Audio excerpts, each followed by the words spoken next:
Hi everybody and welcome to Sports Scene. March is finally here and we've got a lot to unpack this week. I'm Will Camardella. I'm Daniel Palmore. I'm Ian Roddy. And I'm Campbell Donovan.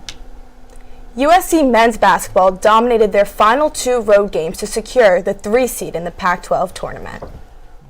The Trojans began their road trip by securing an 84-65 win against Colorado on Thursday. Boogie Ellis continued to prove his leadership as he guided the team by securing 21 points. Kobe Johnson and Reese Wooders also added to the total by racking up 15 points each. On Saturday, the team triumphed over Utah in a 62-49 win. Drew Peterson was all over the box score, acquiring 14 points, 8 assists, and 7 rebounds. Boogie walked away with 16 points and Johnson with 12. Their successful tour this past weekend has placed the Trojans at the 3 seed in the Pac-12, just behind Arizona.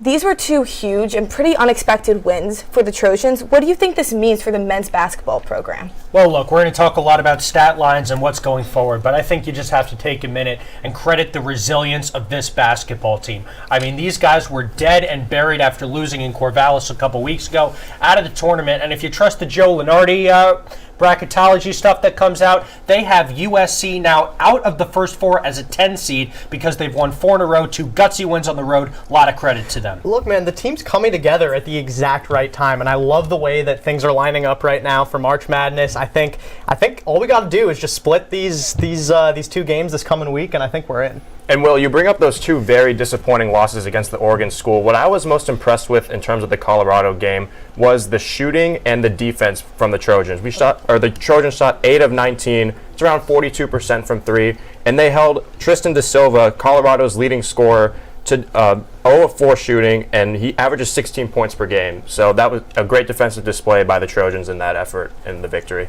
Absolutely, and you have to give some credit to Boogie Ellis this whole season. He's been an absolute leader, showing offensive consistency throughout the entirety of these past few games, and keeping that momentum for the upcoming games is going to be essential going into the Pac-12 tournament and into March. Well, I guess the question is what changed with USC, and I think it's a couple things. First of all, the shooting got a lot better. The reason they lost that Oregon State game, is because they were 1 of 14 from beyond the arc. Now they're averaging 11 3-point games makes per game since that loss. And the other thing is they've finally gotten healthy. Not just Josh Morgan coming back, who I talked about last week, but Reese Dixon Waters has been playing his rear end off. USC is a much deeper bench team now that he's able to come off the bench and score for him. They were getting outscored really badly in the 3 games he missed off the bench. Now it's just about even. He's even tied there, and the starters can just take over. I'm glad you mentioned Joshua Morgan there, Will, just because he's someone who is going to be an absolute X factor when it comes to making the tournament in these last few games this week. Obviously, you have guys like Boogie Ellis and Drew Peterson who need to be phenomenal. That's just a given. But if we want to make a tournament run, we're going to need guys like Josh Morgan and our big men to step up. You got guys like Vince. He's a 5-star recruit, but with his health concerns, all that, we know the situation surrounding that. It's hard to ask him to step up and be the guy. I think Josh Morgan needs to continue to show that he's capable of that. Nevertheless, this week is arguably the most important week for the Trojans so far as they approach their final games against Arizona State and on the hunt for the 2 seed. Arizona and Arizona State faced off this past Saturday in a nail-biting match. Desmond Cambridge pulled off an incredible buzzer beater to upset the Wildcats 89-88. Cambridge led the team with 19 points, and he was accompanied by DJ Horn's 18 points and Warren Washington's 16 points. However, Arizona should not be underrated. Together, Ramsey and Tabellis have scored 31 points this game, and they have guided the Wildcats through the entirety of this season. The Trojans will face the Wildcats tomorrow and the Sun Devils on Saturday. These are 2 must-win games. What do you guys think the Trojans need to find success in these upcoming games?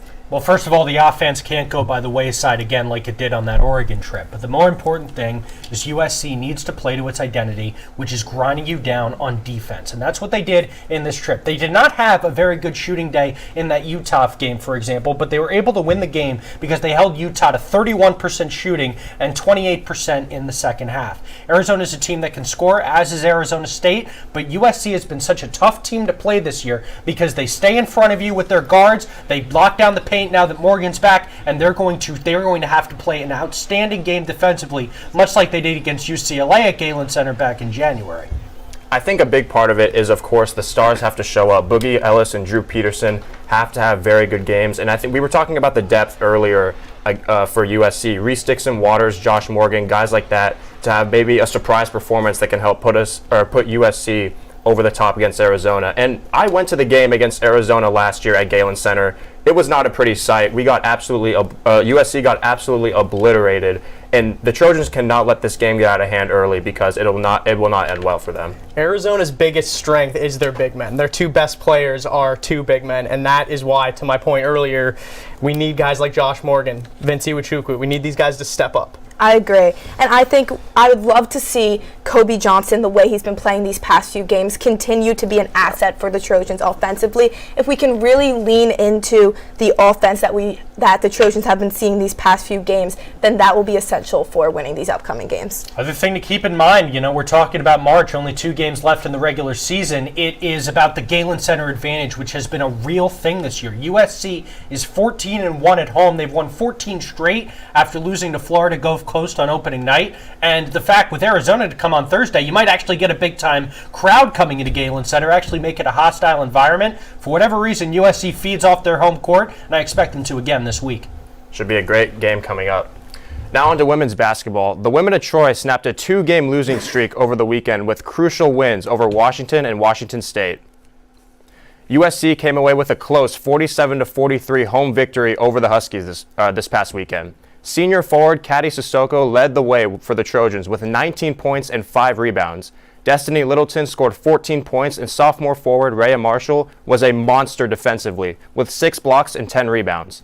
Against the Cougars, USC erased a 19-point deficit to secure a 68-65 comeback victory on Senior Day. The Trojans were once again led by Sissoko with a double-double, scoring 18 points and grabbing 13 rebounds. Sophomore forward Taylor Bigby and senior guard Rokia Dombia were sparks off the bench with 11 and 13 points respectively. What are your guys' thoughts on USC women's basketball after consecutive victories over the Washington schools? I mean, you have to throw so much credit to Rhea Marshall. Defensively, she is a monster and really, really carrying our team on that end. Offensively, we've seen Destiny Littleton stepping up. She had 14 points against Washington and Washington State, and I think that's really been 2 essential factors of their success recently. What a pickup Destiny Littleton has been this year. I mean, she has scored double-digit points in 11 straight games at this point, and I think she has been such a crucial reason as to why this USC women's team has had such a quick turnaround. It's funny, I look at that Washington game on Thursday night, and it's sort of emblematic of the season in a lot of ways, right? USC really has a bad day offensively. They can't even eclipse 50 points. But hang on, they won the game? They actually did, holding Washington to 2 points in the first quarter. I mean, this has been a stellar defensive team. It's the reason they're going to be playing in the NCAA tournament. In all likelihood, it's because you just can't score on them. And Marshall getting the 6 blocks is a big part of that, but it's all up and down the floor. They have 3 players on the all Pac-12 defensive team, or at least got honorable mentions for that, because just they come at you in waves on the defensive side. It's been their identity all year. It certainly worked out this weekend. And then when you look at that Washington State game, how they overcame a 19-point deficit, I think you can look at that game and say it was a pretty emotional day for the Trojans. It was Senior Day. 6 seniors were honored before the game, and I think it just speaks to the identity of the team under Coach Gottlieb, the way the program is heading to overcome a deficit like that, and a huge momentum win heading into the matchup later against Oregon State tonight. So speaking of that, the women of Troy will begin their Pac-12 tournament run with a matchup against Oregon State, an opponent USC swept in 2 regular season meetings.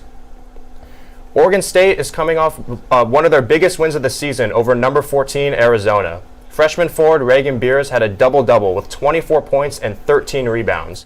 The win over the Wildcats snapped Oregon State's season-long 9-game losing streak and gave the Beavers their 3rd win over a ranked opponent this season. With Oregon State coming off one of their biggest wins of the season, what does USC need to do to take care of business tonight against the Beavers? 4 words: play with a lead. USC is better than Oregon State. They've had a much better season, especially in conference play. But the problem with USC is, as great of a defensive team as they are, when you're playing from behind in the 3rd and 4th quarters, Are you going to be confident enough that you can put together enough offense to stick a comeback together? The way USC's formula to win this game and any game in this tournament is they have to play from ahead. They have to frustrate teams offensively. They can't get ahead. They have to be able to set the tone early and just take it to the finish line. You know, I really like the way we match up against Oregon State. They have a really good offensive team with Reagan Beers and Benduyini, but we have a really, really strong defense, and I think if we begin to focus on our offense in this upcoming game, it will be really essential for the win. Yeah, defense, we can all agree, is not the issue. It really is, to your point, Will, playing with a lead. Yeah, honestly, with all this tournament talk, I feel like I need to see a bracket. It is March after all. So let's head over to the monitor and see exactly how these tournaments are going to play out. The calendar has officially flipped to the month of March, which means it's tournament time in the Pac-12. Both tournaments will be held in Las Vegas, with the women of Troy tipping off the first round today and the men squaring off in a week. Let's start on the men's side. USC will earn a first-round bye in the tournament, but the other three teams skipping the first round are going to be major threats. Number 8 Arizona won the tournament a year ago and are looking to repeat. Azulis Tubelis has had a monster season for the Wildcats, leading the Pac-12 in both points and rebounds. Their Desert State counterparts, Arizona State, have played their way into the NCAA tournament contention thanks to its wild buzzer beater on Saturday afternoon. And of course, the number 4 UCLA Bruins have cruised through their conference schedule, currently boasting a 16-2 record and riding an 8-game winning streak. So, just a heads up, tentatively, this is not the official bracket. This is if the season ended today, but let's see exactly how the Pac-12 tournament would play out, in my opinion. We'll start with that first-round matchup between Washington and Colorado, 8 versus 9 matchup. It's going to be very close, but Colorado's won some big games this year against ranked opponents. I think they get another big one in that round. Then Oregon versus Cal. Cal has won 2 games in the Pac-12. They stink. They're losing. Oregon on to the second round. Washington State taking on Stanford. Washington State's threat is their three-point shooting. They're a really good team from beyond the arc. I don't think Stanford has the offense to keep up. If they have a really good day, Washington State to the second round. Last one is Utah and Oregon State. Oregon State's another team, bottom feeder in the Pac-12. Utah's had some good wins this year. They move on. On to the second round, we introduce our bye teams. UCLA taking on Colorado. I'm sorry, UCLA is much more battle-tested than Colorado. Colorado's run is going to end to the Bruins there. Arizona State and Oregon, this is a really intriguing second-round matchup, in my opinion, going to be the closest, but Oregon is allergic to positive momentum. They don't have a winning streak of more than 2 games in the Pac-12. Arizona State on to the semifinal. Arizona against Washington State. Washington State's run comes to an end there. They won't be able to match with Arizona down in the paint. Arizona moves on. USC, their debut against Utah. I talked about USC's defense. They held Utah to less than 55 points per game in their 2 head-to-head matchups. Utah's not going to score. USC on to the semifinal. Then UCLA against Arizona State. I'm going to take UCLA to move on to the final. And then Arizona and USC. This is an interesting one. USC lost, obviously, that game earlier, and we'll see a game again this weekend. I got news for you. This is not last year's Arizona team. They stink defensively. They have the worst points per game average against in the entire Pac-12. USC is going to have either Boogie or Drew or maybe both go nuclear. We have an all-LA, all-future Big Ten final. And this is when the run ends for USC. UCLA with Mick Cronin, Tiger Campbell, Jaime Jaquez. They're just more battle-tested, and let's be honest, they've been the best team all year in the Pac-12. Only 2 losses, both on the road, against the 2 and 3 seeds in this conference. UCLA are your Pac-12 tournament champions on the men's side. Well, we'll have to wait a week to see how the final seeding shakes out with the men. The women's tournament has already begun. The 6-seeded Trojans will try and make a run despite missing out on a first-round bye, but they will have to contend with the high-powered Utah Utes on their side of the bracket. Utah is the only team in the Pac-12 to average over 80 points per game and are led by former Trojan Alyssa Peely, who leads the conference with a scoring average of over 20. The other side of the bracket will feature juggernauts pitched against each other. 4-seeded Arizona can score in waves with 4 separate players averaging double figures. On the other hand, top-seeded Stanford has been a top 5 team for most of the year and will make opponents' life miserable in the paint with the nation's second-best shot blocker, Cameron Brink. So this is your real bracket. This is the bracket that's taking place today. UCLA and Arizona State have already started. Spoiler alert, UCLA is up by double digits in the second half, so we'll have them advancing. Then you've got Washington taking on Oregon. My question, how does Washington score? They're a terrible scoring team, worse than the Pac-12. I have Oregon moving on there. Washington State taking on Cal. I know Cal beat USC, but they're just way too inconsistent for me. I'll have the Washington State Cougars moving on to the second round. And USC and Oregon State, I talked about USC needs to play for a lead. With a lead against Oregon State, that shouldn't be too much of a problem. They're a mediocre team on both offense and defense. USC moves on. Then you've got a 5 versus 4 matchup. Arizona against UCLA. And like I mentioned, I think Arizona's depth is going to get them over top with those 4 great scorers. UCLA only has 2 averaging double digits. Arizona on to the semifinal. Stanford taking on Oregon. This is the biggest lopsided matchup in the second round for me. Stanford's ready for this. They're going to move on. Utah taking on Washington State. I hate to go chalk here, but Washington State just can't keep up with what Utah can do offensively. Utah's going to advance. Then USC taking on Colorado. And this is my lone second round upset. USC moves all the way to the semifinal because USC, in my opinion, would be taking on the worst bye team there. Plus, I think they learned their lesson winning tight games in those 2 games against Washington and Washington State at home after a couple buzzer beater losses. Arizona and Stanford in the second round, real juggernaut battle here, but I don't think, again, Stanford's going to dominate the paint in that game, move on to the final. Utah against USC. At this point, USC is going to have to play on a 3rd consecutive day, and that's bad news when you're playing an offense at the caliber of Utah. Utes move on to the final because USC's just not going to be able to stifle what they can do on offense. Stanford, Utah, both playing on a 3rd consecutive game with a Pac-12 title on the line. I'm going to have Stanford winning that game. Again, it's the best team in the Pac-12. It's a top 5 team in the country. They've got a great coach, Cameron Brink, battle-tested at center. Stanford's going to finally solve the problem of the Utes scoring in the paint. Stanford wins the wins the Pac-12 women's basketball tournament, but boy, it's going to be entertaining. That's all we've got for basketball. Let's take it right back to the desk to talk about the NFL Combine. Thanks, Will. The 2023 NFL Scouting Combine got underway in Indianapolis this week. Over 300 of the top college football prospects have the stage to showcase their skills to NFL scouts. There will be 5 USC Trojans representing USC at this year's Combine. Wide receiver Jordan Addison, defensive lineman Tuli Tuipulotu, running back Travis Dye, defensive back Mekhi Blackman, and offensive guard Andrew Voorhees. The headliner is Addison, who's the top receiver on many big boards. He's got a good chance to be the first pass catcher selected in April. Tuipulotu, coming off a season in which he led the nation in sacks, is viewed as more of a day 2 prospect. The same can be said for Dye, Blackman, and Voorhees, all of whom project favorably, but figure to take some adjusting at the next level. The 5 Trojans will spend the next few days competing in drills and interviewing with teams to boost their draft stock. Look, this is obviously a huge week for these guys. Which of these 5 Trojans are you guys most excited to see playing professionally in the NFL? I'm really excited to see Jordan Addison. I mean, he's been dominant all around. He's the number 2 wide receiver, and he's projected to be a first-round pick. I'm excited to see what he can do at the professional level. Yeah, Addison is phenomenal. He's maybe the top receiver in the country. It's between him and Quentin Johnston for who's going to be taken first.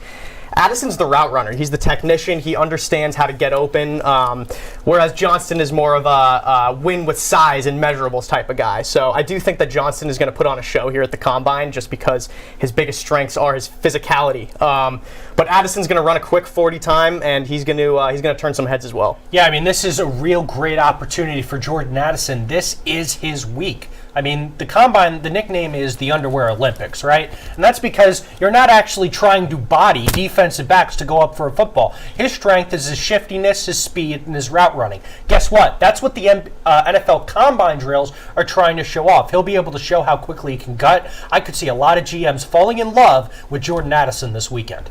Jordan Addison's obviously going to be the player that everyone's going to have their eyes on. Most likely going to be the first Trojan taken on draft night. But for me, I'm looking at Travis Dye because he had a great career at Oregon, a great lone season at USC, And it was just so unfortunate to see his season end the way it did with the leg injury.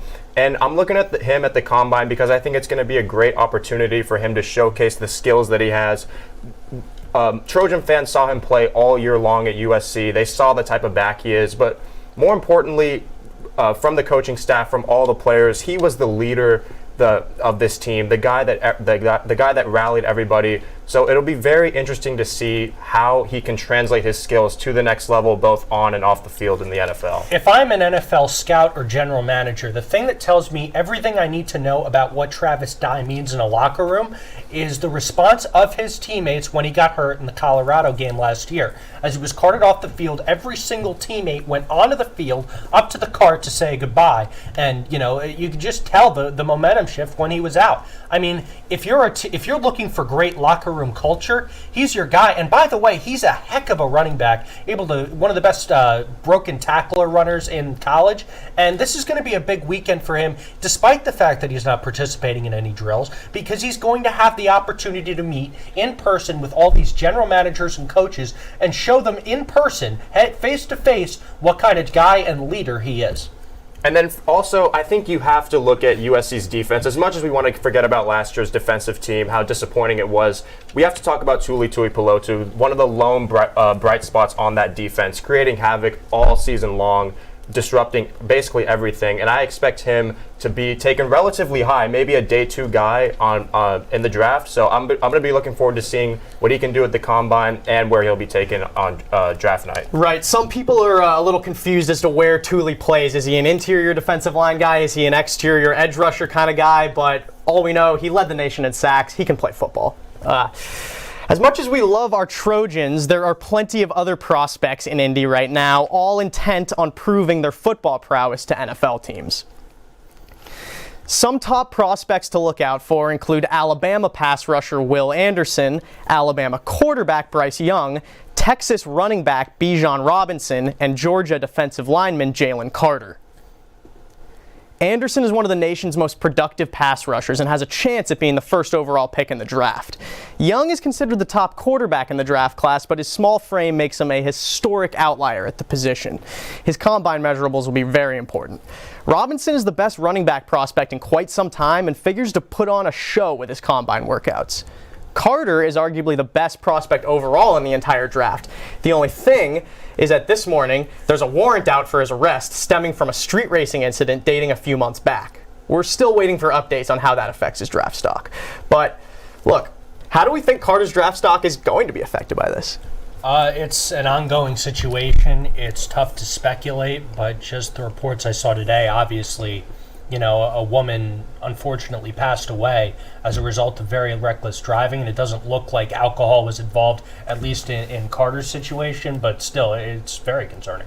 Yeah. No matter his status, he is a liability at that point, and I think that's something that is going to be noted when he goes to the Combine. I think the concerning part for me is the fact that he allegedly lied to police about the fact that he was there. As a top prospect, he, obviously and understandably didn't want his name getting besmirched, but in that kind of a situation, I think you need to be honest, because if it comes out that you lied, as it did, going to be problems. I think it definitely has to have an effect on his draft stock and where he will be taken, even though he, according to several mock drafts, he could potentially be the number 1 pick. It could be a quarterback, who knows. But we've seen in the past, NFL GMs and teams care a lot about character. And despite how, when it comes to the draft, and then despite how good of a football player you are, we've seen in the past where guys plummeted in the draft because of questionable incidents off the field where they didn't really take responsibility for it. So I think it'll definitely have an effect on his stock. Well, it's not just a matter of character, right? It's a matter of judgment, and there's no question that Carter displayed very poor judgment in this moment. Again, thankfully, it doesn't appear he was drinking, but at the same time, a 100-mile-an-hour apparently car race is going on in the middle of Georgia, and they're apparently they're veering out into opposite lanes to pass each other. It's just a very poor lack of judgment, and as you're looking to get any professional job, especially one that's going to pay you millions of dollars, teams can and should pay attention to that. Well, that's all we have for Sports Scene this week. From everyone at Annenberg Media, have a great rest of your Wednesday.